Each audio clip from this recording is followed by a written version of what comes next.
Assalamualaikum warahmatullahi wabarakatuh.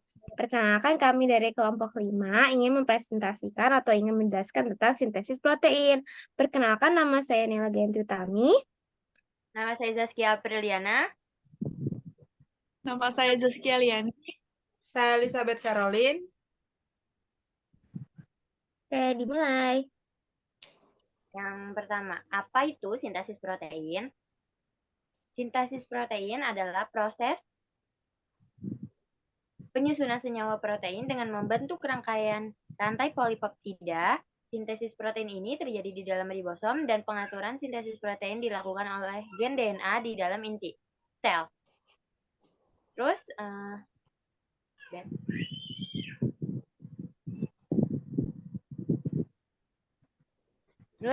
komponen yang berperan di dalam sintesis protein itu yang pertama ada inti sel, yang kedua ada ribosom, yang ketiga ada rek atau retikulum endoplasma kasar, yang keempat ada asam amino, yang kelima ada DNA, yang keenam ada RNA, yang terdiri dari mRNA, rRNA, dan tRNA. Yang ketujuh ada enzim, yang terdiri dari RNA polimerase, aminoasid, tRNA, sintetase, dan peptidil transferase. Oke, setelah itu ada yang pertama, tahapannya itu transkripsi. Nah, transkripsi ini terjadi dalam inti sel. Transkripsi ini adalah proses pencetakan RNA oleh DNA. RNA yang terbentuk dibedakan menjadi 3, yaitu tRNA, mRNA, dan RNA. Urutan asam amino akan ditentukan oleh base nitrogen yang menempel di rantai mRNA. Nah, transkripsi ini terdiri dari 3 tahap, yaitu inisiasi atau permulaan, elongasi atau pemanjangan, dan yang terakhir ada terminasi atau pengakhiran. Nah, tahapannya yaitu yang pertama ada ikatan helix DNA akan dibuka oleh enzim RNA polimerase dan terbentuk salinan informasi genetik dari DNA. Tempat untuk menempelnya RNA polimerase pada DNA disebut juga promoter. Promoter ini berfungsi untuk menunjukkan tempat dimulainya transkripsi dan menentukan DNA cetakan dari 2 rantai yang ada. Proses ini disebut dengan inisiasi. Yang pertama. Yang kedua, ada 2 rantai DNA yang terdiri dari rantai cetakan sense dan komplemen antisense, mulai terpisah untuk promoter menempel di bagian rantai cetakan sense. Terus yang ketiga ada RNA mulai dibentuk oleh RNA polimerase dari titik awal promoter dan bergerak terus di sepanjang rantai cetakan DNA. Nah, akibatnya helix DNA tuh terbuka secara berurutan sepanjang 10-20 basa nitrogen. Nah, nukleotida ini dirangkai dari arah S sampai ketiga. Proses ini disebut dengan elongasi. Terus ada basa nitrogennya itu terbentuk pada RNA yang merupakan komplemen basa nitrogen pada rantai DNA. Sense yaitu ada basa T pada DNA untuk cetakan A pada RNA, basa C pada DNA untuk cetakan G pada RNA, basa A pada DNA untuk cetakan U pada RNA, basa G pada DNA untuk cetakan C pada RNA. Terus ada setelah RNA polimerase mentranskripsikan DNA terminator, proses transkripsi ini akan berhenti. Proses ini disebut juga terminasi, itu proses akhirnya.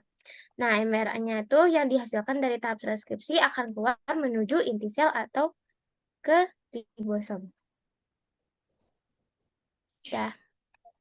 Dan selanjutnya ada juga translasi. Translasi yang pertama adalah berlangsung di sitoplasma dengan bantuan ribosom. Kedua, proses penerjemahan kode genetik RNA menjadi urutan asam amino.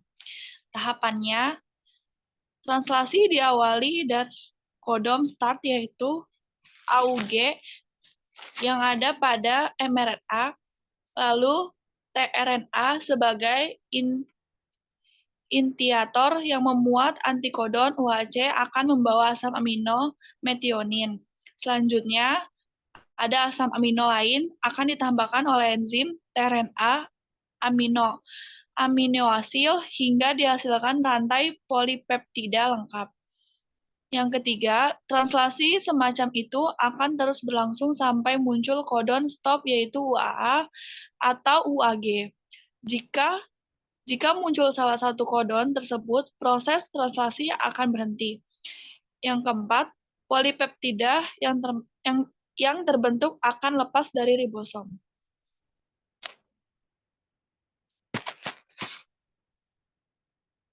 Selanjutnya ada hasil akhir. Hasil akhir dari sintesis protein berupa terbentuknya protein fungsional seperti enzim, hormon, keratin, dan hemoglobin. Selanjutnya itu yang terakhir ada jenis-jenis untuk menentukan asam amino. Sebelumnya, di dalam tabelnya itu ada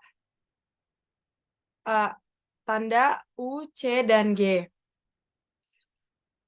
Kodon AUG mengkode asam amino metionin, serta sebagai tanda dimulainya suatu rantai polipeptida sehingga kodon ini disebut juga kodon start.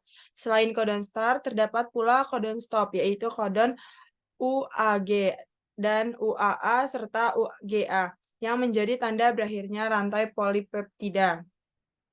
Terus yang selanjutnya itu, di dalam tabel kodon ini terdapat 64 kodon yang terdiri dari 61 kodon asam amino dan 3 kodon stop asam amino. Di sebelah kiri ada U, C, dan G. Itu adalah basa pertama. Basa menurun basa pertama. Yang kedua itu ada di atas, yaitu U, C, AG juga. Itu adalah basa kedua. Dan yang terakhir itu di sebelah kanan ada UCAG, UCAG, UCAG, dan UCAG. Itu adalah basa ketiga. Contohnya itu adalah mRNA AUG, UCU, GA, CU, GA. A ada di basa pertama, U ada di basa kedua, dan G ada di basa ketiga. Itu disebut metionin. Selanjutnya itu, maka dari itu dapat disimpulkan kode genetik adalah suatu informasi yang menggunakan huruf sebagai lambang basa. Menggunakan huruf sebagai lambang basa nitrogen, huruf tersebut digunakan untuk menerjemahkan macam-macam asam amino yang ada di dalam tubuh. Sekian dari kelompok kami. Kurang lebihnya mohon maaf. Wassalamualaikum warahmatullahi wabarakatuh.